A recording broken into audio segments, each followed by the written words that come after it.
Okay.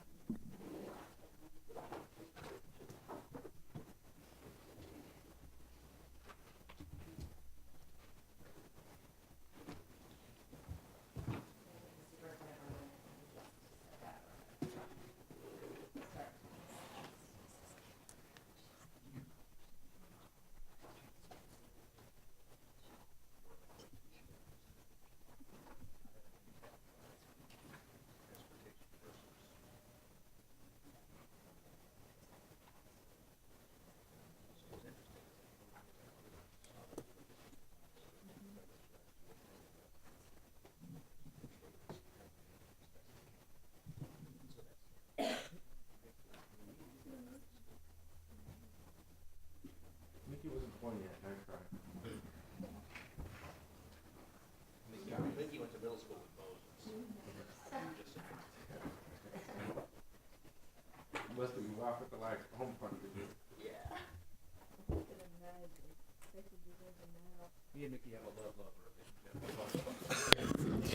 Good morning and welcome to the Sarasota School Board Workshop dated June 6, 2018, 8:30. Today we have a full agenda, but we'll start out with North County Elementary School Attendance Zones with Scott Lempe and Mickey Ryan. Thanks for joining us. So if you want to proceed, go ahead. Everybody, you want to say anything before we start? No, I want to just thank you for the work that's gone into this. I know you have a work group that kind of helped vet the process and get it to the point where we're ready for some public conversation. And with that said, the floor is yours. Well, thank you very much. Board members, thank you too. Honestly, this is one of those board work session conversations that I'm not sure, frankly, where it's going to go. And as a result, as I said in the read ahead, it might be the first of a couple of these conversations we had. But I know that more than one of you have talked over time about our North County inset attendance zones, everything from what do they look like to what do the attendance patterns look like to do they still make sense today, what are the implications, lots and lots of questions. Probably most notably Ms. Brown, Shirley and I have had a conversation about this ongoing for probably 2 years, and we just felt maybe it was time to have a public conversation about insets in general, and rather than dive into a whole bunch of data without knowing kind of where the conversation was going, we thought we'd start with a couple of things. First and foremost, just kind of introducing you at some level of detail to the inset zones. So in your read ahead, we included both some maps of just the general inset zone and then each individual school's inset and then the attendance patterns of each of the 8 inset elementary schools. To be clear, there are both middle and high school insets as well, but the largest majority of schools are elementary, and so we thought we'll at least start the conversation there. And so what we'd like to do, actually standing at the dais is Diane Caminati, who is your GIS map expert, and Diane has actually spent some time trying to make a pictorial story out of all this. So, and most of it was snapshotted in your read ahead. But what I'd like to ask Mickey to do is kind of introduce you to what those maps show, what the spreadsheets attached to them show, and then if you like, we can go through each school, which might be kind of a waste of your time. But if you have a particular school that you want to talk about or a particular data that you want to talk about, we could go there. But if I could ask Mickey to just kind of do an introduction of the general map and then of what you see in your read ahead, and you'll see it up on the screens here because Diane will be driving her electronic GIS map. So, ladies. Good morning. Good morning. As Scott said, in your read ahead, you have a general map that shows all of the inset zones, so you know geographically where they're located. Your next tab there is kind of a summary of all of the inset areas, the schools. What we did, as you can see, we put your total fish capacity. We put the May enrollment counts. This is May data, not the October enrollment counts that you're familiar with on the 40-day counts. We have up-to-date data as of May. And I'm proud to say we have all the students that match the map now, so this is really accurate, terrific data, thanks to Diane's GIS work. And you'll see also the number of students living in the inset zone and then the number of students that attend their zoned school. We put a column with percentages so you can see percentage-wise how the insets are working. Then we also included below Bayhaven, on that sheet, and where the students that attend Bay Haven come from, which zone they come from. So you'll have an idea, like you can see in the Emma Booker zone, you have 157 students that attend Bay Haven. Where are we? First page, right behind the map. Okay, that's Right behind your summary page. And It shows everything together. It may be worth going back a page too. Diane, could you go back to the map just to kind of start basic? The very first page in your read ahead, the color-coded map, it looks like Right, this. looks like this. That's what Diane has up on the screens around the chamber right now. And this is just kind of a colored snapshot to give you a feel kind of in relationship to each other and the other attendance zones around it, where those insets are. So you can see the north-south line that runs kind of through the middle there, that's 301. So generally, the inset attendance zones are on the west side of 301, and yeah, Diane's kind of running her cursor down there, but Right. so that's my eyes aren't good enough to see them all, but that's Tuttle immediately to the left of her pointer. Philippi Shores is the yellow right below. I think is that Brentwood right Brentwood's underneath? next. I'm trying to read from the screen. I probably shouldn't do that. Fruitville's the little one. There you go. Is a little. Right. Wilkinson. One thing I'd like to see if we go further is maybe, because her map is bigger than what we've got, and I know it gets harder when it gets bigger, but to show where the schools are, I think Tuttle doesn't even show up on here. And, where are the schools in relation to this map and how far they have to go? Sure, and so what we could give you, we could give you the whole North County Elementary Attendance Zone map pretty simply, and that would do that for you. Right. What we were trying to do here is just blow it up so you can see the Right. insets themselves in the content. Yeah, I appreciate having it blown up. Sure. And we do have that available. And I know from a visual standpoint, but I know that you did, because I know that the length and travel time was addressed initially as a concern, so I know tab 2 addresses that Right. minute length. Okay. Right. So your summary page shows kind of a summary of each zone, kind of a snapshot. And then your other tabs or your other schools are individually done. So I don't know if there's a particular school that you want to look at that we can discuss the data, or if you have any specific questions. Each one has a map with dots on it, and those dots represent 1, 2, or 3 students. It's not one dot for each student. And Diane has color-coded them on the maps to show you where the students go. She's got the Alta Vista zone up there now, where you can see the inset zone for Alta Vista, each dot representing 1, 2, or 3 students, and they're color-coded as to which school they are attending. So if you look at the map that Diane has up, and there's some key numbers to the left of the map itself. So notice that very first bullet says there are 174 elementary students living in the Alta Vista inset area. So within that box, and notice that box is completely to the west of 301, but within that box are 174 kids, of which 130 attend Alta Vista. And then you can see... A question on that Alta Vista one.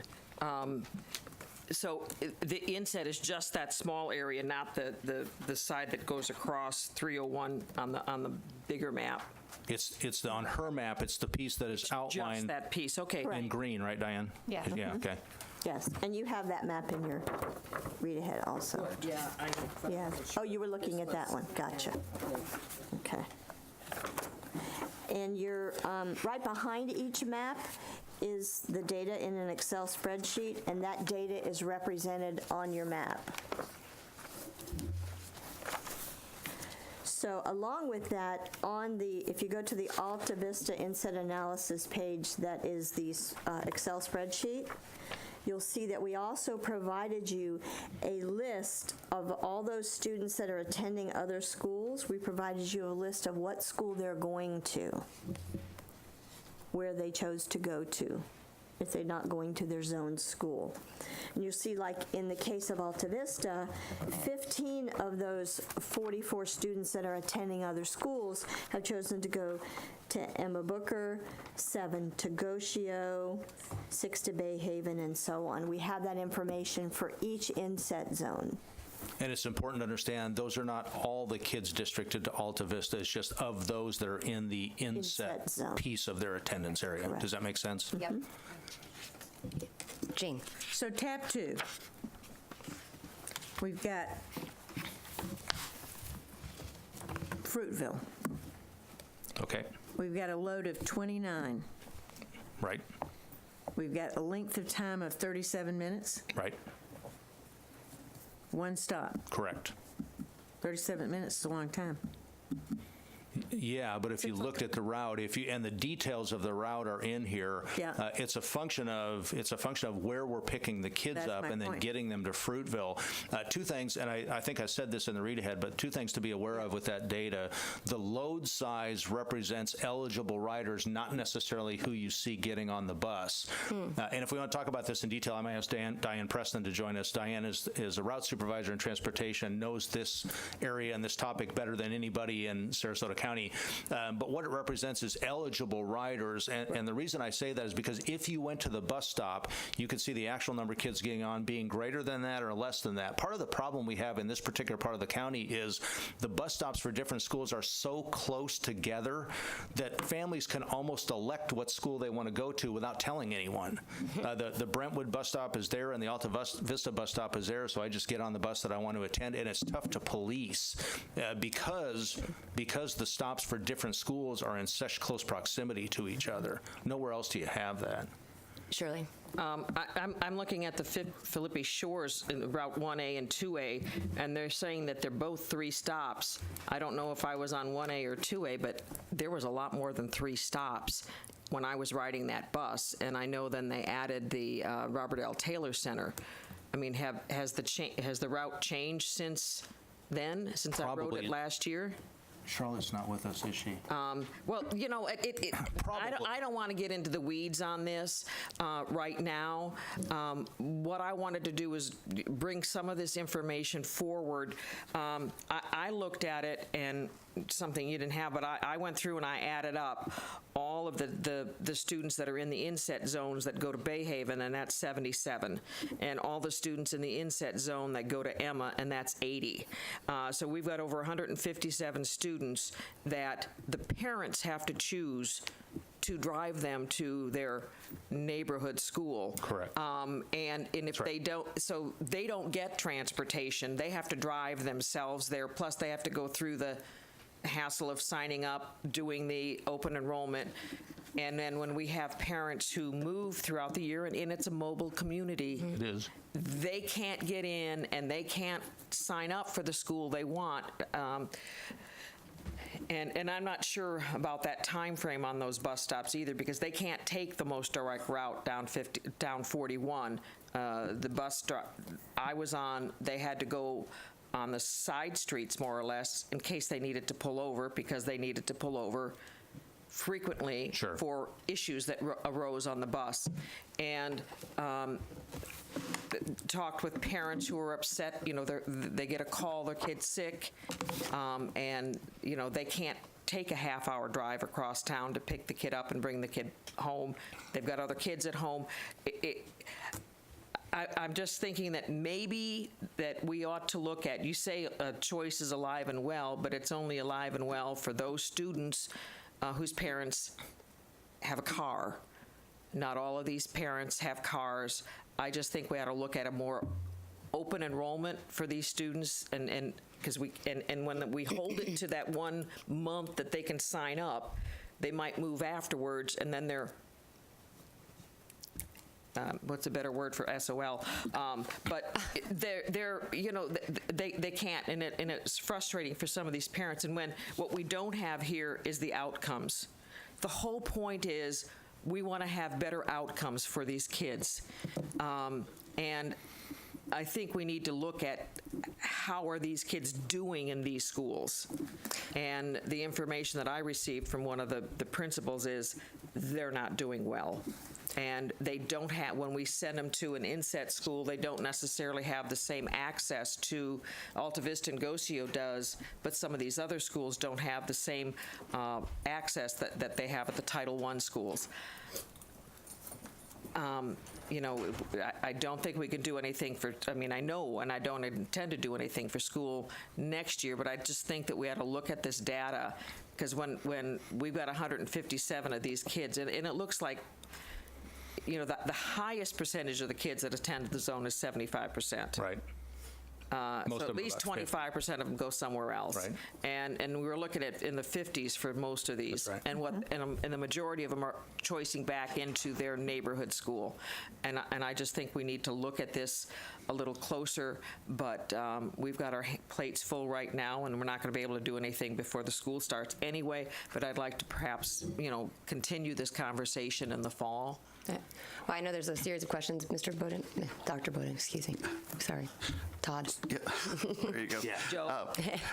And so your point on transportation is absolutely well taken. A clarification on choice is that if a student moves during the school year, every effort is made to allow them to remain in that school, and then if they want to remain in that school for subsequent years, then the choice window works for them, but certainly transportation comes into play. And so the idea that you would move out of your attendance zone, but the choice window be over, doesn't mean you have to move to your newly districted school to finish the school year. We do work with those students to finish the school year where they started, and then if they wanted to remain in subsequent years, they would have to participate in choice. But at that point, when they move out of their attendance zone, your point on transportation is spot on. They can remain at that school, but they've essentially lost their ride. Except for Bayhaven. Right.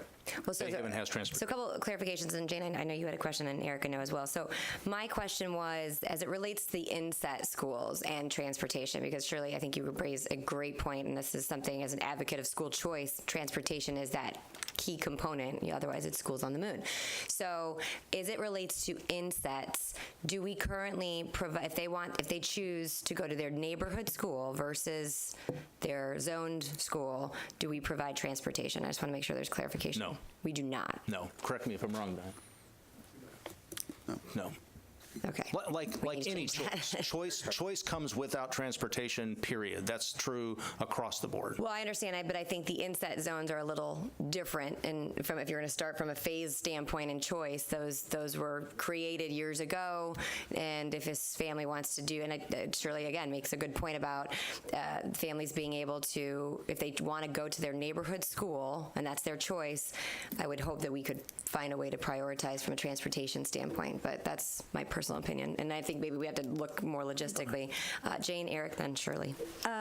And along those lines, some of those students fall in the 2 mile and wouldn't Right. get transportation to their neighborhood school, so that also is an issue. But I also have an issue with high school, not just elementary, but high school, because we're busing in a lot of students, and we need to look at this very carefully. We're busing in a lot of students to Riverview High School from other areas. Now, these students have no ability to stay late and participate in clubs and other things. I know the new principal is working on a plan for this, but I'm concerned about Riverview, and I'm also concerned about the inset of South County, where we are forcing students or asking students to go to Charlotte County schools when they are paying Sarasota County taxes. And I will reiterate this again. I am against that. I have a number of parents that have contacted me. I've been working with Katrina for some time on some of these. Some of them are exceptions, and some of them, but I feel if we have room in Venice High and they want to go to Venice High and they went to Venice Middle, and we have a number of kids that have already gone to Venice Middle, and they want to do IB, which gives us a little cred, or they want to do the Marine program or something, that gives us a little added benefit. But I really feel very strongly that if they are a Sarasota County student, they should be entitled to a Sarasota County education. On the north end of Bayhaven, if they live in Sarasota County, they get first choice, and Manatee gets second choice. So, Which we've changed, correct? I mean, that was a couple years ago. It's changed, I hope. I agree. Eric. I could be short and just say I agree, but I'm not. I'm going to go a little bit longer.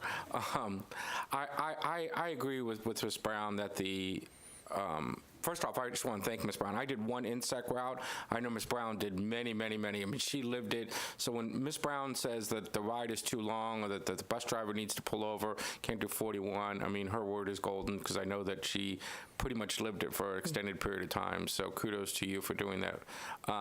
But student achievement, that's the main game to me. And I understand the distance is an issue, but I want to know, does this make it better for the kids, worse, or the same before I do anything? That's what I want to know. All these numbers are nice about how long the distance is, which factors into how it affects the children, to Ms. Brown's point, but at the end of the day, it's about student achievement. So I want to know, does a kid being districted to Philippi Shores or to, Bay Haven or someplace else, how does that drive student achievement? As far as school choice... I know you have other comments, but Yes, I want to just seize on that point because that's a conversation we've had amongst staff, which is the GIS database does not link to the academic database. And so we've asked that question of, do we want to do a study of what is the academic performance of each of the insets compared to their home school, compared to the neighborhood school? And if we did that, it would be very labor intensive. So that is something that we wanted to get the direction from the board. What we've prepared for you today, we have great tools to accomplish. I've asked the same question, that if you look at the insets and you look at it purely as an academic intervention, does a student benefit by the 37-minute bus ride? Are they better off at one school versus another? As purely just an investment of saying, an investment of 37 minutes, are you better off going to that school than your neighborhood school? We can do that. It would be very labor intensive, and I want to make sure that that's something the board as a whole would want to see the staff invest that kind of time in before we did. If I could comment on that too, the data piece of this, I think with the help of planning, we are closer to breaking the code today than ever in terms of being able to take inset information, link it to the student information system with something like the N number that's unique to the kid, and then have access to all of the information in SIS to do analysis. So I think the data piece of that, we're at a place where we think we can probably do that. The bigger question, and I don't know if Denise Cantalupo is in the room behind me, but Denise is on the team of people that we've been talking about this, and the bigger question is, because we talked about this at some length, and Denise is the researcher in the district, and so I listen to her more than anybody else on these kinds of things, but her concern is, as compared to what? Mm-hmm. So you pick this individual kid, and that kid has kind of a demographic. Are they in a single family home? Are they low socioeconomic or not? Are they black, white, Hispanic? I mean, they have a demographic, and they're at Philippi Shores. Who are you comparing that student to be able to say, is Philippi benefiting them or not? And you have to draw some conclusions that, frankly, oftentimes don't make sense. And so, Denise, I'm putting words in your mouth here a little bit, but that's the challenge is not so much the data piece, but if there are some kids at Philippi and you want to say, is Philippi benefiting them, what are you comparing them to? Well, and also what the final solution is. I don't disagree. I mean, I think the academic achievement is what we're focused on. But then and then when we go through that, and I think this is fascinating just to see where the students go. But then I guess my question would be, to that point, what are we comparing it to? And then depending on the trends, what would and this may be premature, but what would our solution be to that response? And there are legal elements to it, and then district, Shirley, then Aaron. Well, I didn't finish, but... Oh, I'm sorry. I am got interrupted. So sorry. That always happens. I know, it always happens. I apologize. So to answer, since we're going off on tangents, to me, I would think there's enough data points there that there's somewhat of a homogeneous group, and unless you see that those data points are heavily skewed towards one or the other, I would compare them to like-minded people at that home school if they would have gone to the home school. But I also wanted to say that I agree with Ms. Goodwin and Ms. Ziegler, and Ms. Brown hasn't had a chance to talk about it yet, but the school choice, I think school choice is a little bit different in this situation. We're not talking about somebody who lives in South County who wants to go to the choice into the VPA at Booker High. That's not the situation. We're talking about people who, by no fault of their own, want to go to the place that, if it wasn't for this process, would go to the home district. So it's not that they're really choosing to go to the home district. It's the fact that we've chosen that they can't. So it's a reverse choice. If but for this court order, that's where they would be going. So it's not that they're doing school choice. They're opting to do what every other kid does and goes to their neighborhood school. So it's really a misnomer by calling it a school choice issue. It's more like they don't want to be mandated by us. And finally, I agree with Ms. Goodwin about the kids in Inglewood. I mean, they're taxpayers.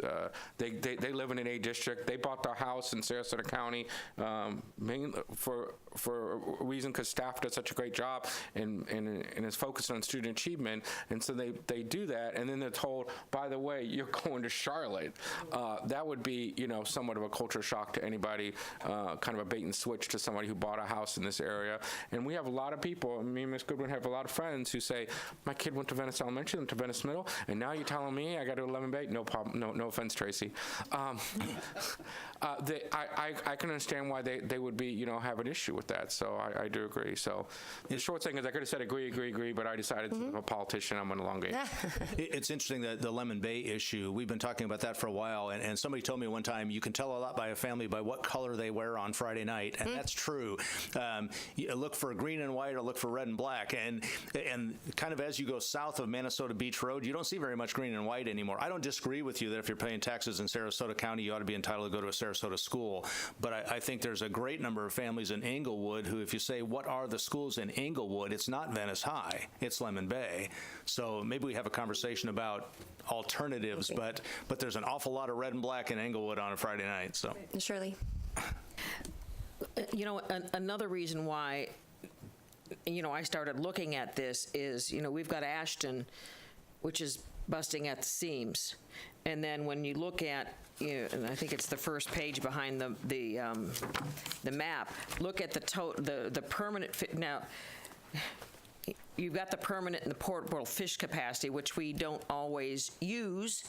That's the Florida school capacity. Inventory of school. Right. And I know that we don't house to total capacity because we have separate rooms for different, the breakouts and things like that. One, I would ask these portables. What's the life of those portables? I mean, are we still keeping those? Are we going to be phasing those out? Because, we're over capacity. So what are we doing with portables on these campuses? And then the one that I'm looking at here is Brentwood. Brentwood has a capacity of 1,043, and there's only 680. And that would be the one closest to Alta Vista. What can we do to entice people to come to Brentwood? I mean, maybe have another, Bayhaven type program there. Maybe have another kind of a program. We need to look at doing something to bring students into Brentwood, and some of these other ones. Brentwood is the highest, and it looks like when you look at the other one, Emma Booker is another one that's over, or very under capacity. But again, what are those portables there? Because I think that's part of the answer. I mean, are those portables being used for classrooms? If not, because do you have a capacity of 746 or do you have a capacity of 977 that you've got 565 students at?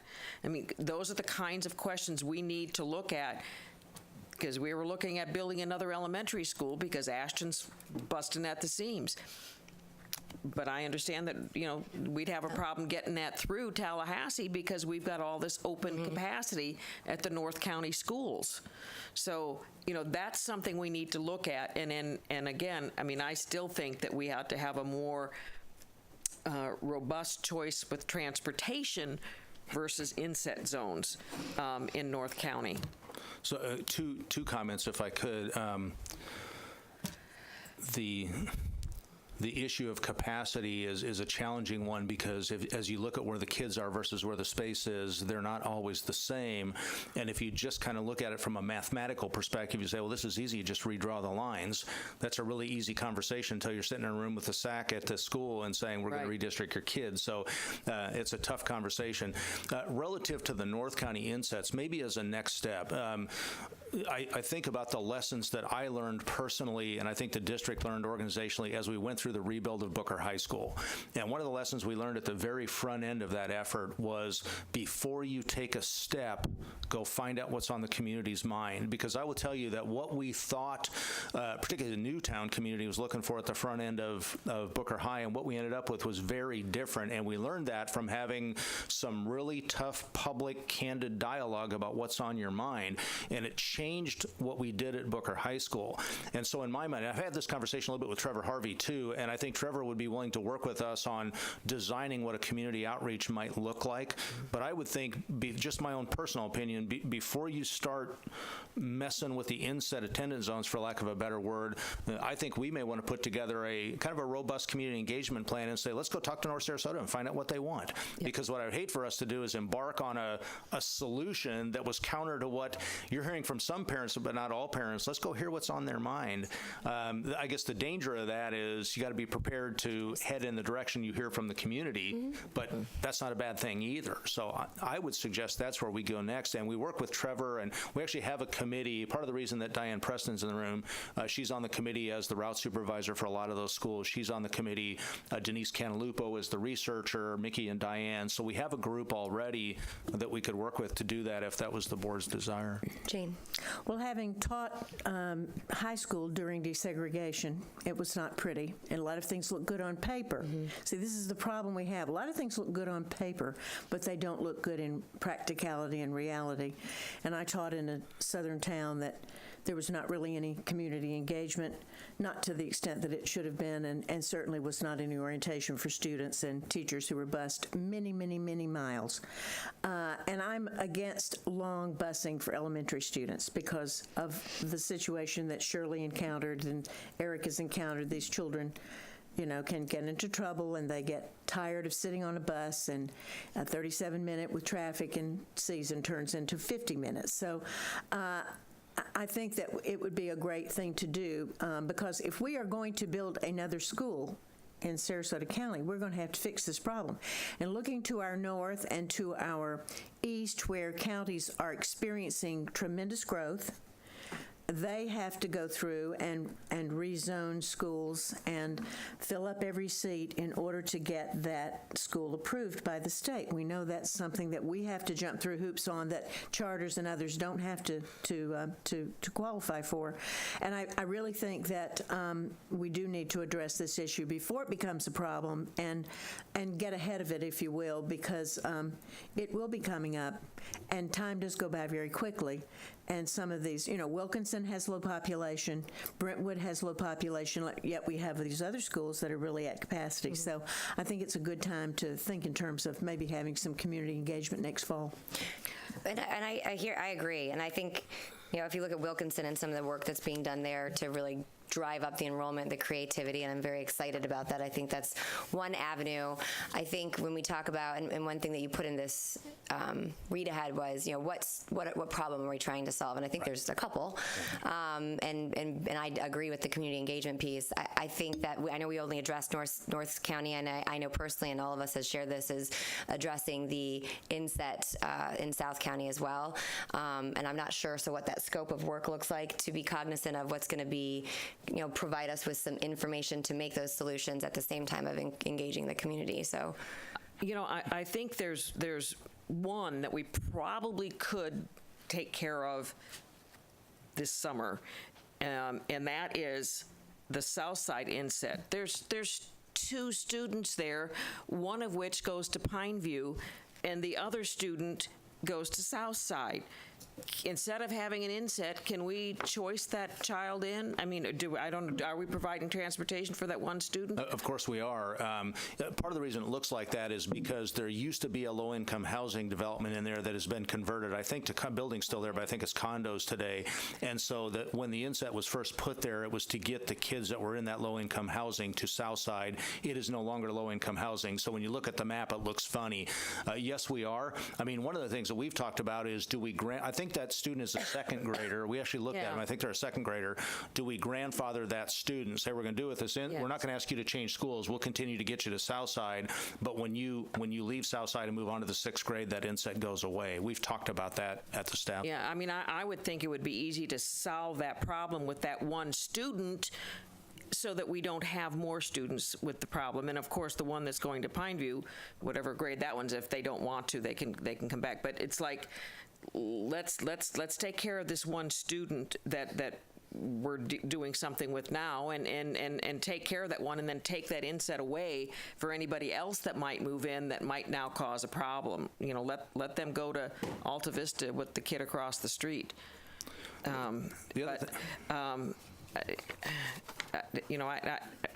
There's a lot of issues, and you're right. The issue about Englewood, we probably should talk about at the same time, but maybe clear up that one little inset that looks a little silly. So being cognizant of time, because we are definitely over, and I know we weren't sure how long this conversation would go, but I think it's very meaningful. So based on the conversation today, what do you believe is the best step forward? I think we owe you an estimate of what it would take staff time to do an academic study and an outline of what community outreach would look like, and to bring that back to you at our next workshop, which would actually be August. I would think we would want the principals involved if we have, something up in that community, and also, especially if we're going to be perhaps offering a more open choice program in North County, that we have the principals and we talk about what these schools offer so that they have an understanding of what it is that they might have offered to them. Certainly, that would fit under the broad. Because I think the principals even have some of the information that we're looking for. Sure. I mean, a principal can tell you about the 20 students that they've got or the 30 students they've got, and I don't know how much labor intensive that would be versus redoing your scales or whatever it is you've got. The one final caution before we leave the topic that I want to give you, because we've talked about a number of things that change the load on the transportation department. One of the downsides of a booming economy is there's not a lot of people that want to drive a bus for $13 an hour, and I mean that sincerely. We have, last time Ellery and I talked, I think the number was like 40 driver vacancies. We bus attendants or SSP3s, and so I remember sitting on a bus one time at Brentwood with Patty Felino, who's EAP there, and she said, Scott, the answer to this problem is simple. Split this route. There's too many kids on the bus. There's too many stops. Split the route in half and problem solved. And I said, Patty, that would be great. And we have a bus. What we don't have is a driver. And so as we talk about offering choice of transportation to places it isn't, as we talk about reaching into Englewood to get to Venice High, just understand that the practical implications of that are more bus routes, which means more drivers, which we're having a really tough time making happen today. So I don't mean that to stifle the conversation, but just the reality of where we live. I actually think, and I'm glad you brought that up, I think transportation is embedded into this discussion, but I think and it has to be a part of it, but I think we need a full workshop just on transportation solutions. I think that it's too important when we talk safety and security. That's a huge component, making sure we fill those positions and also that they have the support, and then how we look at different routes to really enhance our choice options to make sure our families are able to get there, because I think that's a huge component that's not lost. But the whole funding of transportation at the state level?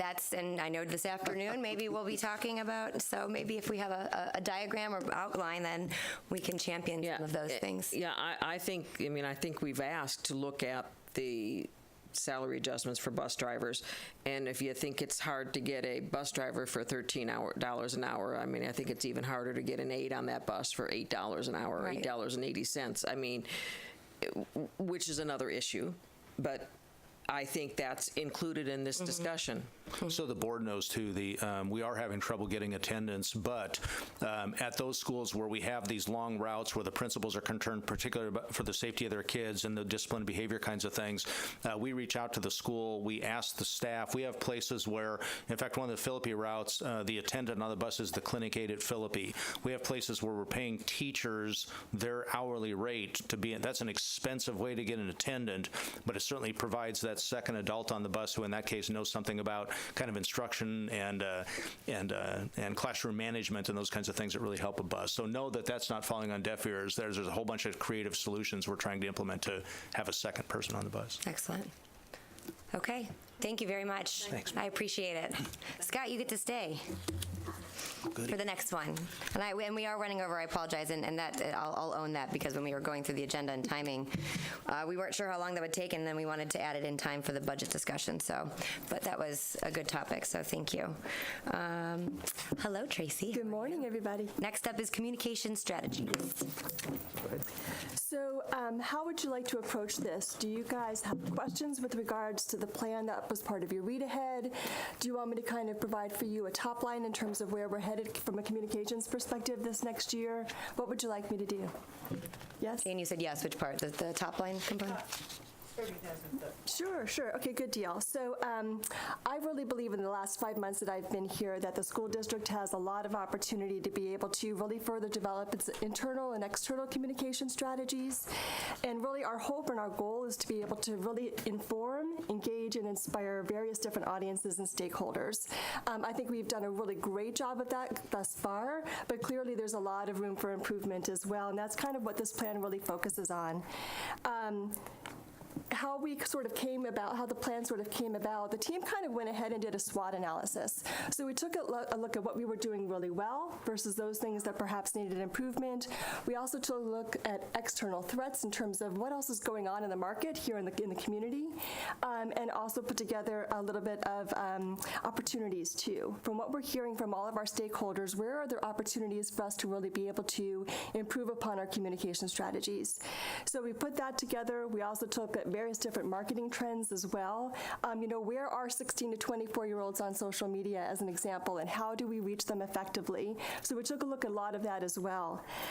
We did an informal principal survey this last spring to kind of find out from them, how are we doing on our communication strategies thus far, and also what do they need from us in terms of being able to really promote their school, their academics, and their student population as well. And all of that was kind of used to sort of shape and inform this overall plan. So what you see before you right now really is our primary focus this next year is going to be about digital and social media. And again, it's really being able to find our audiences using the platforms and the devices that they use each and every day so that we have an opportunity to really amplify our message to those folks, especially on the crisis perspective. That's something that's really, really important. So with that, if you took a look at page 7, which is your department goals,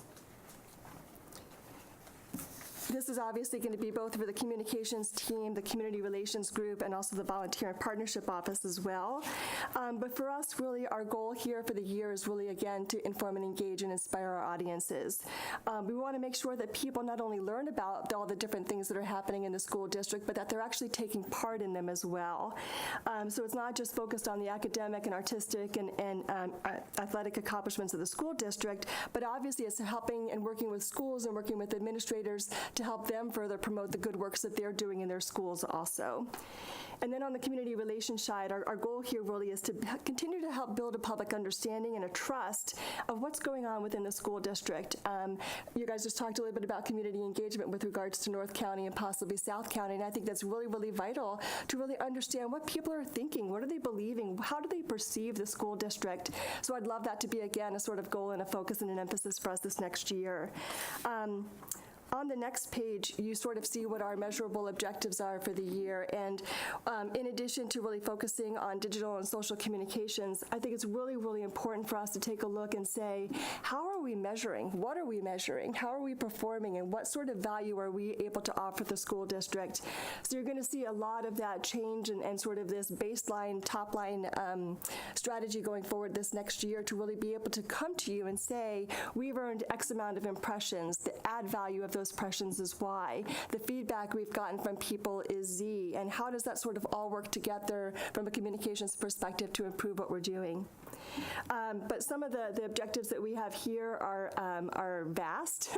I've not really worked in a department where we've had like 7 or 8 different objectives to achieve, but I think all of them are definitely achievable.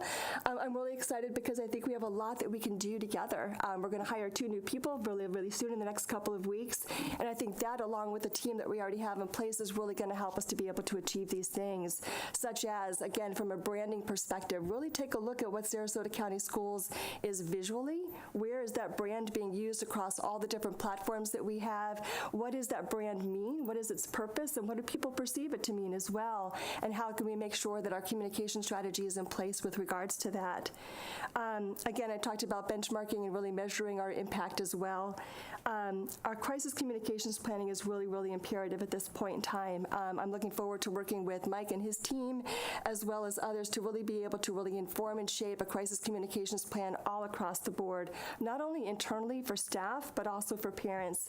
One of the things that I'm hearing back in terms of feedback is people want to be more in the know. They want to know what's happening. They want to be able to get messages on their text messages on their phones. So how do we make sure that we employ the right type of strategies to be able to reach them effectively and quickly? Over and above that, we're taking a look at our website. There are over 25,000 pieces of data on our website, and that's hard for people to navigate and sift through and be able to really find the information that they're looking for. So we're working with Joe and his team to be able to find the right sort of vendor, and from there, really Munich can kind of come up with what that strategy looks like with regards to our website. It's very clunky, it's very cumbersome, there's a lot of information there. How do we pare that down to really make sure that every quarter it's got imperative information that everybody needs to know right then and there? We're also going to be really focusing, again, as I'd mentioned, on our social and digital platforms. Yes, we use Facebook and we use Twitter, and we're just now really starting to improve Instagram, but we've seen a lot of movement with regards to our social media channels this year. Katie Ellis has just done a phenomenal job, and we've grown from 3,000 friends, as an example, on Facebook this year to 8,000 friends on Facebook. And really, again, all it needs is a little bit of TLC, some great content, and the ability to be able to engage our communities to be able to join us and really participate with us on those platforms as well. So I'm excited there because I think there's a lot of room for improvement. In addition, I really want to focus on public records requests. And one of the things, obviously, that we're hearing is, why does it take so long? Why does it take so much money to be able to fulfill a public records request? And I'd like to be able to do sort of an analysis over the last 3 years. What do those requests look like? Does it ebb and flow? Are there certain times of the year when we get in more requests than others? And if so, how do we staff up for that? Likewise, what is our process? And is there a way to improve that process too? So that's part of this plan and a focus for this next year. One thing on public records requests, sometimes people ask you for public records because they don't know where to go. If it's a public records request for information that's on the website, do we get that for them, or do we direct them where they can go to get it? A little bit of both. It depends on whether or not they feel comfortable going on the website to be able to seek that information, and if not, then we certainly be able to fulfill that for them.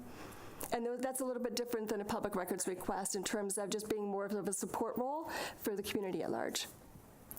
But I know for a fact that, I had a public records request, it was in the newspaper, and mine was fulfilled within an hour. Within the hour, the staff member was at my office. Mr. Bowden was talking about it. By the end of the day, I don't believe anybody got charged. So I know it's possible, when you guys want to do a public records request very, very quickly.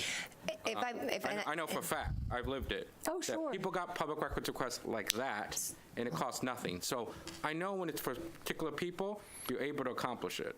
So my only point is, it should be the same across the board, no matter who's getting the public records request. Well, and I was going to just say, because for the last 4 years being on the board, and I know Mr. Ferguson and I had talked about this, and I think the continuity and that process has to be exactly the same, because for fear, and I know I've spoken with Mr. Hardy about this, because it's an obligation as a government entity that we have no choice but to comply with the law. And the law is very ambiguous for a reasonable amount of time and a reasonable turnaround.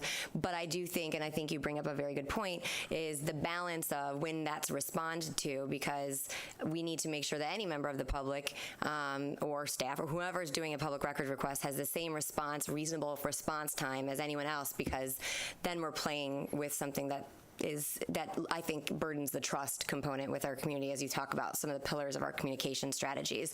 And so in making sure that calculation is as accurate and transparent as possible, again, I had asked this in the past with Scott Ferguson when he was here, how do we calculate that? Because and I'm going to say that it wasn't intended to be negligent at any time, but it gives the perception that it could be when you give a public member, not an organization, but it shouldn't be any different, whether you're a company or whether you're a private citizen, the cost to access a public record, when it's so expensive, it gives the appearance that it's being done to hinder the access of that record. So I just think the continuity is one of the key components as we look at how we balance that. Sure. Well, I agree, but there's a big difference between giving a board member a record than giving somebody, in the press or in the public of the record. Because of the nature of some of our records, we can't give out information about redaction. Correct. We got to be able to redact it, and that's the big step. When Eric got it, none of it had to be redacted because he's a board member and he's entitled to all of it. No. I wasn't referring to me requesting a public record. I was referring to people doing public records of me. Oh, of you? The public record that went of mine was done within the hour. Well, he's also referencing a public records request in which they requested between 2 individuals in a definite date range, which ended up being 20 to 25 messages, versus we're working on one now that totals 14,000. But Todd, it was done instantaneously. Joe Binswanger was in my office within Sure. 30 minutes. And if I can just Someone might argue that you still haven't complied with that request. What have I never, excuse me. hold on. What have I never, no, that's a huge accusation. No, you don't How have I not complied with the request? Joe Binswanger came to my office, said, here's my phone. I have my phone here. You want my phone? Here's my phone. So how is it that Here's my phone. Eric, please. Eric, No, sit. here's my phone. Eric. I haven't complied. What haven't I complied with? where's your other one? My other one. Excuse me, Todd and Eric. Todd. No, I don't, he made a huge I don't disagree. accusation. Give me a second. I don't think that's appropriate. This is not the topic. I think you used an example that was a timing component was relevant. Right. I don't think that this particular back and forth is appropriate, and if there's something else, you can do it at a different time, because it dismantles Tracy's presentation on a larger picture. So if we can get back, and I don't disagree that it was an unfair accusation, so if we can just get back to the topic at hand. If you want to look at my phone, you can do it anytime you want. You can do it on the break. Sure, Bridget, if I may just really Yes, please quickly. do. With regards to public records requests, I think our process is very consistent. Whether it happens to be a board member that makes a public records request, or a member of the union, or a member of a parent as an example, our process is exactly the same. And from that perspective, I think it's really important because we have to be consistent in terms of what we're doing and who we're doing it with. There are times when it does ebb and flow. There are times right now where we're very, very busy with regards to public records requests. We certainly were in January and February of this year as well. So again, there's a little bit of a backlog because, as you know, it takes human resources to be able to do and fulfill these requests, and we don't always have the opportunity to really align staff accordingly. So that is something that we're going to be taking a look at. Is that something we could, and I know, is that something we would contract out as well? Because it's sensitive, the redaction is really the key component. That's correct. So it's not, is it something that you can contract out from the redaction process, or does it have to be internal? What we would probably do is, as an example, Caroline Lee sort of works on this full time when she's not doing other things from an administrative perspective, but we would probably do is have her move into, again, something like that more full time and have someone else kind of help her out from an administrative perspective, because I think it's really important that you have somebody fulfilling public records requests who has done it many times before and knows exactly what they're supposed to be looking for. No, I think that's a huge exposure to us and technology. I don't know, and I have had this conversation before. I have to assume there's some kind of technology out there that has some algorithm that can at least eliminate that time that we have to go through the requirement of and again, we want to be responsive, but we also have a responsibility to our students and to our school community, so we want to make sure that we're fulfilling that wherever we can. But if I may, also beyond public records requests, our goal here also is to focus on the education channel and really come up with what we're estimating about 400 hours of programming that's going to really be able to help boost and lift that particular presence. It's kind of waned over the last several years, as I understand it, with regards to content, and I think content is really, really important here. In addition to the broadcast channel on cable, we also want to see what other digital platforms provide a greater opportunity. So as an example, if people aren't watching our board meetings at 6 o'clock on a Tuesday night on cable, they want to watch it perhaps on video on demand or things like that. So we want to be responsive to how people are consuming that type of media and making sure that that media and that content is getting to them appropriately. Right now, currently, at least last time I looked, you had to you pick what you wanted, and then a form printed out, then you send a check in. What are you talking about? Oh, he's going back to public records. But no, video on demand. Video on demand. Oh. Video on demand. You go to the thing, you find the video you want, and then you type in a message, and then I guess it gets sent off to somebody, and then you have to send a check. Huh? That's buying a DVD. No, buying a DVD. If you Okay. go, Oh, sorry. If you go on Video on Demand on the Educational Channel's website, it has a bunch of videos on it. And you choose one of the videos that you want to watch. You're talking about if it's not loaded onto our YouTube channel. Yeah, I'm not talking about YouTube. I'm talking about the Sarasota County School Board Educational Channel. You go to the Educational Channel and you search for a video. And so it's a video about, I don't know, Emily Booker. Okay, it's a video on Emily Booker. So then you click on it, you want it, and a form comes up. You fill out the form that you want to watch this video, and then I guess it gets emailed to somebody, and then you send a check in for $10 and then you have to go and pick it up. I know I've done that. It seems That might be old. Yeah, well, and I think for a process like that, a lot of it depends on the licensing that we have, the licensing agreements that we have for that content. What I'm really more referring to is free and accessible content to everybody. no. These are videos that we've created. If you go to our educational channel website, I don't know if anybody's done this. Yeah, I know. We have a variety of videos. And then maybe older ones, because I think in the last 2 years or so, we've really ramped up the YouTube channel to upload them. So maybe. But I'm not talking about this meeting. I'm talking about on the educational channel website. There's a No, I variety of know. videos. Right, Yeah. right. Well, I think we're going to take a look at all of that, Eric, because I think it really needs to be revamped. I'd love to be able to see us Updated. really grow and sustain this over time. So hopefully we'll be able to find the right team to be able to do that. But we're not getting rid of the education channel. No, ma'am. And then lastly, Very really, clear and concise, just to make sure. Clear the air. No, Absolutely. It's just how to utilize it in the how best to utilize possible it, way. but also, again, I feel like I have a responsibility to do my due diligence. Are there opportunities to partner with the community, to partner with businesses as an example as well, to be able to help broaden our distribution of our content? So I'm going to constantly always be looking at that. But for the most part, the education channel has been, again, it's got a great legacy. We want to celebrate that and be able to really give it the attention that it needs. And if this maybe, when we talk about kind of moving forward and evaluating it, I know there's cost implications to the education channel, but I know it's also a very valued piece, and so how to maximize that, but also looking forward in the future, members who still work within that education channel or the videography and those various roles, that doesn't only have to be isolated to the education channel. That could be as the district builds up a more modern, whether it be the YouTube channel. I think you had a great, which I can't remember which county it was that they do. It was Lee County. They Lee have a County really good does a example. tremendous job, and I think it's on demand, accessible, and then you can share it in various mediums on top of that. So it just drives the engagement. So, and our students know how to do all those things very well They too. do, yes, they do. And you'll see a lot of student-led content throughout the whole plan as well. And then really lastly, from an objectives perspective, we have a phenomenal volunteer program. And our goal for this year is to be able to recruit 1,000 new volunteers in addition to the 12,000 that we already have. Lindsay Cantillas has just done a terrific job since assuming that role as coordinator, and I really think we have a great opportunity to be able to engage our business partners especially, to really be able to create these employee sort of volunteer programs to help support our students in our schools. From a strategic perspective, we have obviously a roadmap in terms of where we want to go. And clearly a lot of this is defined by our brand and what that brand strength looks like, but also visually, what does it look like? We're going to be doing a little bit of tweaking in that to the brand. But also, what is that brand presence like throughout our community? What do people perceive the Sarasota County schools to be? I'd love to be able to learn that, and through community engagement and those one-on-one conversations, be able to really expand upon that this next year. As I'd mentioned, obviously, we really want to make sure that we are reaching our audiences on the devices that they use already, not ones that we are telling them that they have to use. So again, I want to make sure that our content is as accessible as possible. Obviously, we want to make sure that we're listening and developing a baseline to measure perception. But really, at the end of the day, we're here to celebrate all that we do, all that our students do and accomplish, all that our teachers do and accomplish, and that's one of the things that I'm looking forward to.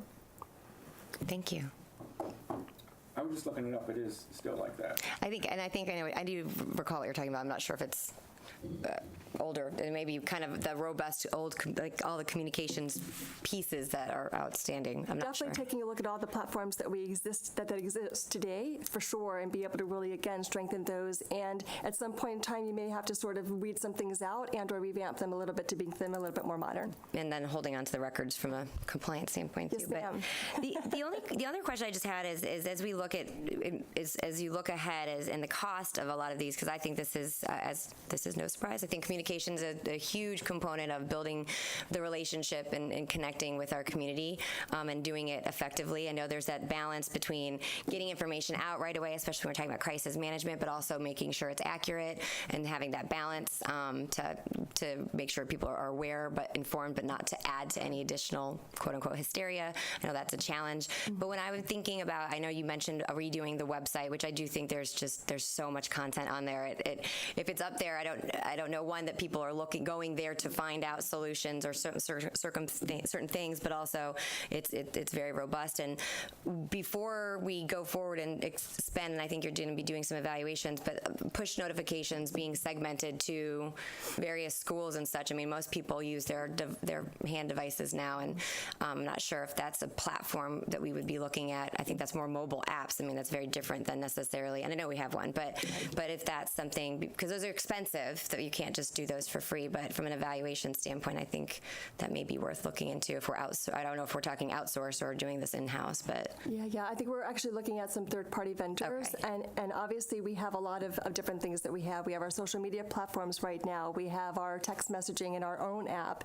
We obviously have our website. So how does all this sort of work in totality together and support each other and make it easier? So if I happen to be a teacher or principal and I want to have a message go out to my constituents, all I have to do is press a couple of buttons and it goes to multiple platforms at the same time. That saves a lot of costs and a lot of resources. So we're taking a look at, again, the right type of vendors. Blackboard is certainly one that we're really in favor of right now, to make sure that it's working comprehensively with all of our communications channels so it becomes easier, more nimble, and certainly something that's easier for people to be able to read and understand and be informed. Great. Any questions? Comments? But I don't want Tracy to get away without saying this. In her introduction, she said, I've been here 5 months now. So Todd and I both sat on the interview committee where we hired Tracy, and kind of when the interview's over, we looked at each other and went, wow. It was obvious who the right person in the room was when we hired Tracy, and I think she's proven that in the 5 months she's been here, she's been drinking through a fire hose every single day, whether it was an individual crisis at a school to just kind of managing the communications that continue to happen today. We're lucky to have her, and she's added a ton to our organization. So I just want to say thank you to Tracy on the record. I concur. No, I've said the same, and I think she's done a tremendous job, and it's no easy task. Go ahead. I want to congratulate you and thank you for all your hard work, because I know you've been working many, many, many hours, and this plan reflects that as well.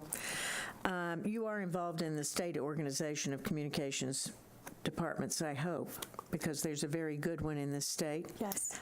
We've awarded some awards to people in our county in years past, and I think also some work with some of the other school districts that are doing best practice would be great. I was talking to Collier County Superintendent last week about perhaps your involvement with their communications director, and I know Orange County's doing some really great things. So yes, I would absolutely encourage you to reach out and find some things and take them and use them if they're applicable. Yeah, well, one of the things I love about this community is everyone wants to share, and everyone wants each other to succeed. And I know Mina had just sent over a really informal questionnaire to some of the NSPRA members as an example, and we got quite a lot of feedback from people. So again, great stuff that's happening throughout the state, and we want to make sure that we're on par and or exceeding that. So thank you.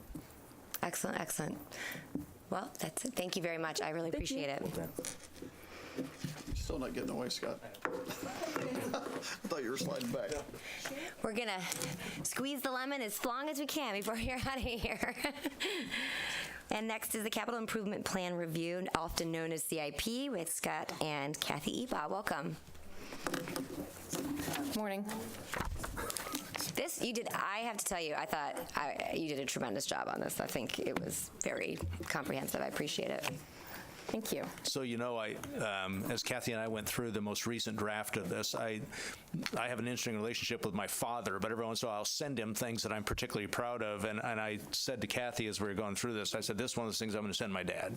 I just thought she did that good a job. It's comprehensive, it's readable, and so visual. That's a very good benchmark. You did a great job. And I told Scott that he can't retire because nobody else wants to read my tomes. He's the only one I'm certain reads every page of the volumes of work that I like to write, and tells me when I've written too much. So you guys only see a portion of what I write. Scott deletes pages of stuff that I thought was really great until Scott saw it. These planners are kind of a special breed, aren't they? And of course, Kathy's working on an advanced degree and has a family at the same time she does all this, and I really think she offers a great value to our district. Thank you, Kathy. Thank you. But I just think for historical notion, this particular, the CIP in its own format and the way it's been presented and since, 4 years, and you've been here for 4 years, right? Yep. In this position. So I think it's gone a tremendous way to, Thank well you. done.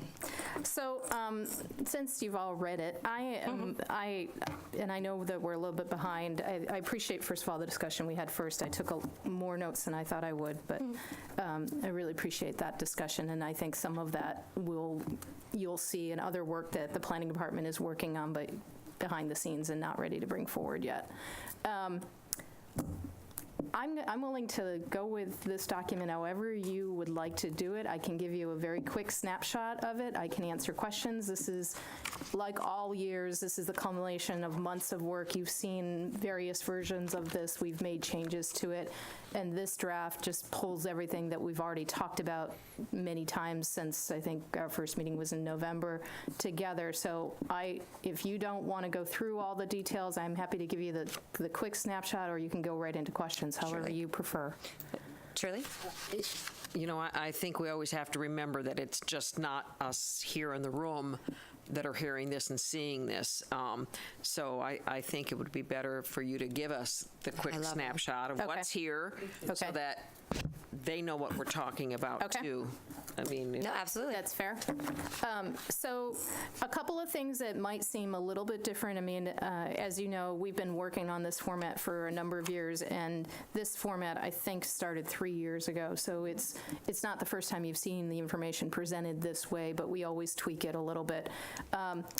One of the things we did this year is Dr. Bowden asked us to not include anything that was under $325,000 in the project. So in the past, Scott was looking at the final draft yesterday. He goes, why is the actual budget so small this year? And I said, remember, there's a whole lot of things that we moved into department budgets, like the Tell Studios project or covered walkways or playgrounds. Those projects all exist still, but rather than showing them in the CIP, they've been moved into department budgets. Part of that was to be consistent with the changes we made to 771 when we did policy review. So the actual plan may look smaller. The projects that we're working on are smaller, but that's why. There's also some projects that we brought forward from the various independent department budgets into the capital plan because they exceeded that threshold. Okay. So some of the projects that we brought forward this year that have been in the planning stages but were never put on the CIP, the Northport HVAC project, the Bay Haven project, those, and you see that I'm mentioning those because Northport is a year one project. So you're not used to seeing a project just show up in year one for you. That's why it's always been in the planning stages, but it was in the facilities budget. We brought it forward this year. The Bay Haven project, that's a year two project. Again, you're not used to seeing projects in year two just show up on the CIP. They're usually kind of moving forward. Again, that was in the planning stages and facilities. We've just brought it forward here. So that's one of the major changes that we made this year. We also added a section this year to kind of keep you abreast of major projects that are happening and give you a snapshot of what those projects are. That's the new Chapter 5. So the one project I really want to point out in this is the Booker High VPA Theater project, because you will see this project again. Next year, I suspect that project will be back into the CIP because having started the planning for it, we realized that the project is a little bit more than we thought it was going to be. So it's showing as a past project because we don't currently have it funded, but it's really still in our planning efforts. We're figuring out really what that project is, and it's noted in the project status that you will likely see that again. Next year, we will probably bring that back forward into a CIP project once we have a better handle on what that project is. All the other projects are funded and are still underway, haven't been completed. Brentwood, I was just there last week with Diane, and we were amazed. Their campus just looks awesome, and I can't wait to see some of the fruition of that. The Pineview Science Lab, that broke ground this month. They expect that to be done by spring break next year. at the Canton Venice Mental Campus refresh. That project is continuing on. And they will be complete this time next summer. That will be completed. So that's a new section to the document. Some major, looking currently in our current budget, which is on page 32. So some major projects that we have in year one. I think I didn't quite realize how dramatically we changed the plan and how quickly we changed the plan to respond to our safety and security needs until I was doing my expense report for February. In the beginning of the month, I was meeting with all of you independently, sharing with you the kind of where we thought we were headed based on our previous meetings. At the end of the month, I was traveling back and forth to landings every day, rewriting the CIP. So this budget is definitely different than when we started in November and where we thought we were headed in November. And February definitely showed as a turning point for that document and for our priorities. So all of our projects, except for a couple, are related to safety and security. And as I mentioned, the Northport High HVAC, we had to take care of that this year. Jody and his team were very concerned if we didn't do something with the HVAC project at Northport that we would not make it to next year. So that was, you want to comment on that? Yeah, just to be specific, what's in the budget for this year is essentially chiller replacement. The rest is out, the air handlers and all that, but this is essentially the water side of the system. And Jody's concern was if one of those chillers fail, you lose the ability to cool the school. And so it's just the water side, and then the rest is connected with the science labs in the out years. All of the other projects that are in for this year are safety and security related. So aside from the Northport, there's nothing new in year one that isn't safety and security related. That meant that we moved some things into year 2, 3, and 4 that we may not have done otherwise, that we thought, like Pineview Classroom Wing, that was to be a year 1 project this year. We moved it to year 2 just because of the safety and security funding. The school site purchases, that's a high school, the $10 million is a high school site. Again, we had planned to buy it this year, but because of safety and security, we moved it into a year 2 purchase. We don't have a pressing high school need for the East County, but we do know that we're going to need one, and the land is starting to evaporate from us quickly. So if we don't buy that property as soon as we can, we'll identify that property, and our goal is that as soon as next year's fiscal year starts, we can complete that sale. So we'll be doing a lot of the planning of it in this year with purchase starting next July. The Englewood Building 6B rebuild, that was another project that got moved back to year 2. Shirley had a question. Could we touch on, it's an issue that's come up and we've had it, and I don't know if you're the one or Todd, with the charter school payments. Yes. We normally would give them about $3 million, and then the legislature said we had to give them so much per student, so we were giving them about $10 million last year, and this year we've zeroed that out. And there's been some confusion or some people that were upset about that. Could we explain? Good point. For the public, explain why that happened? Sure. So there is great volatility in charter school capital funding. If you go back 3 years ago, we had a formula in which we shared capital funding at the district level. Last year, the state implemented a formula that told us what we would share with capital funding. And so if you were to graph it, it went up dramatically. In the next year, the state has proposed to fund capital schools, charter schools, capital needs directly. And so although it is zeroed out of our capital budget, they are receiving money directly from the state. And so that number is less than what they received in the prior 2 years. If you were to factor the last 3 years on a rolling average, they are still above what our allocation was 3 years ago if that had remained consistent. But it has been incredibly volatile. It's gone from here back down, and then we really don't know what the future holds because the legislation around capital dollars for charter schools was very specific that it was for 18-19 alone. And for that reason, next year and the outlier years, so years 2 through 5, we return back to the percentage that we had from last year. So we assume that they will go back to last year's funding formula, and we'll go back. So that spike was low, it went high, it came down. We expect next year it'll go back up. And we told them that they would expect that, and not to spend all the money last year, but a lot of them did anyway. And they anticipated that we would continue at that level, but they got $145 million in PICO dollars, and we got $45 million, which means we got $20 a student, and they got like $500 and change per student. Last year they got about $1,300. A lot of the larger counties didn't get the amount of money we got, so it was not level and not even across all counties, so people were concerned about that as well, but we don't know what will happen next year. So from a state public policy perspective, say that 10 times fast, they allocated more dollars to charter school capital needs in 18-19 than when it was directly funded from the state in 17-18.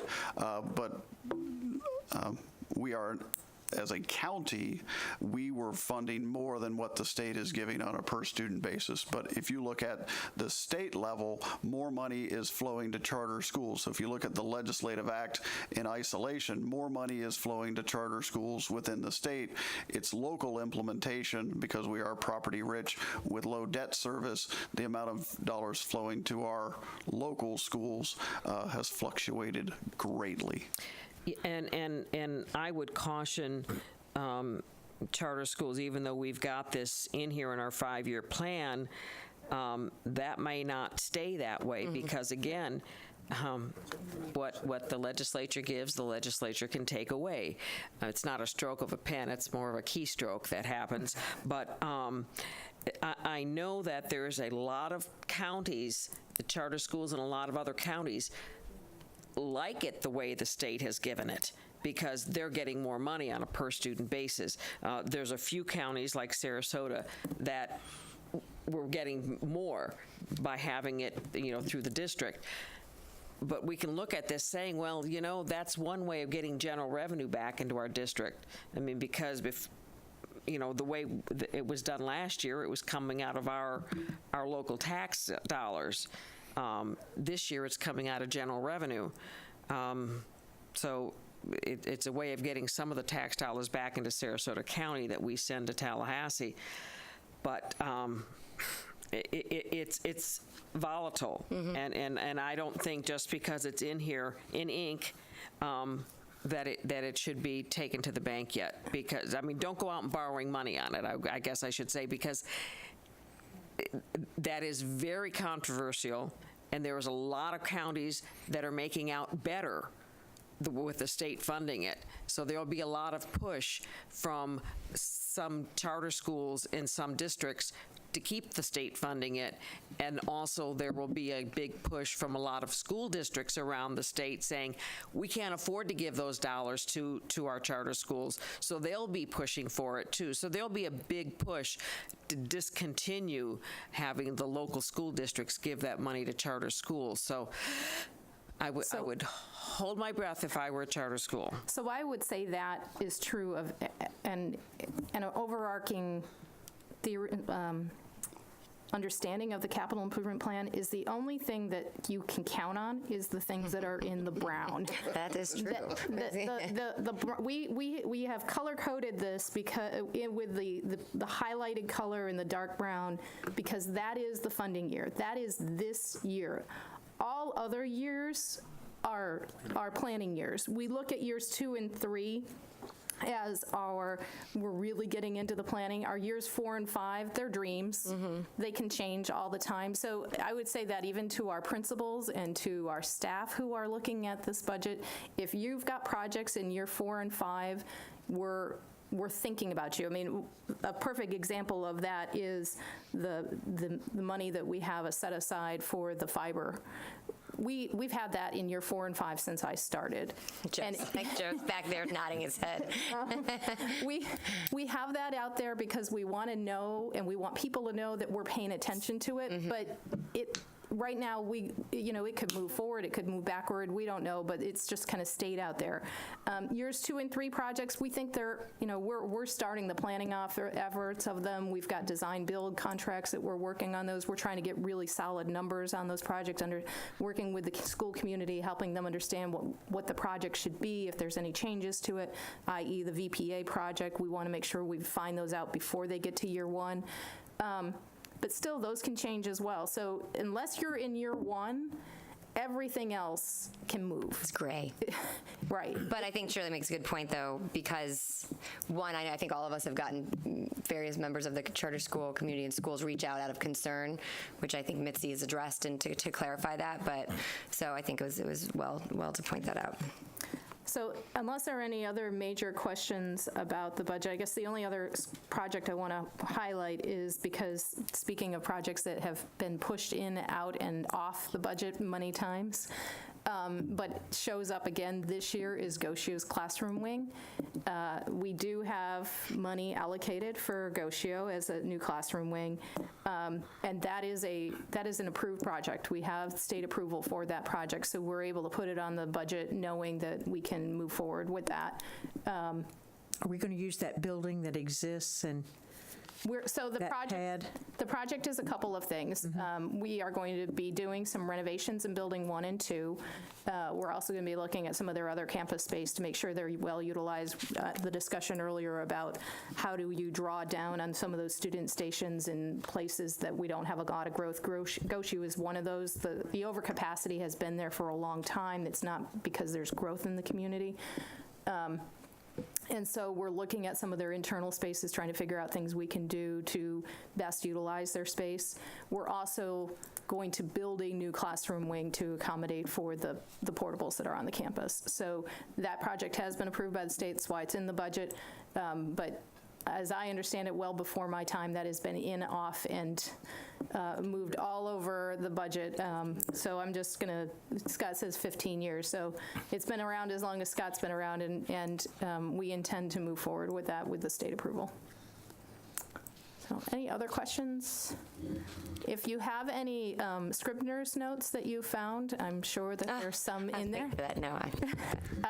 I'm happy to take, the best thing to do, as we've done in the past, is if you just hand me your draft copy, you've got your Scribner's notes on it, we'll make sure we get it into the final one before we bring this for adoption next month.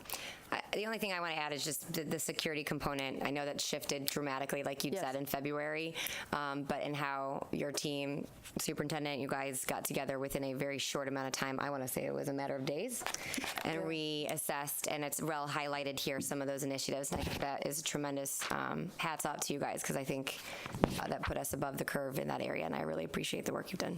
Yeah, we went from an allocation of about, what, $4 million? $3.5 to $4 million to over 25. Right. And I know that our community partners have worked closely with us because capacity was an issue as well. So I appreciate it. Well done. Shirley. One more comment. Some of our contractors have, as they're going out and doing the safety and security and the perimeter fencing and everything, one thing we've heard back is that we are far ahead of where other districts are, and I think a lot of that had to do with the planning when we were refreshing our high schools, and as we were going into a district to do one thing, we'd try to into a school or campus, we'd try to take care of more issues. So even though I guess, what is it, 26 million we're spending? How much is it? It's more than, it's between 25 and 30. It's close to 30. Close to 30 million. Cap it at 30 though, right now. It depends on what you include. Right. But the 30, when you add in the cameras, we could see to 30. We're far and ahead of where other districts are. We will be where everyone would hope to be by the time school starts, which is an amazing place to be. And I know there's been a lot of focus on, resource officers, police force, and all of that. But it's this hardening of the facilities that is really going to help keep our kids safe. And, I don't think enough attention is paid to that. Well, and on that, can I thank, because I've had a chance to go out and visit some of the schools. Once the planning gets done, we kind of take a back seat, but we go and monitor things and watch them.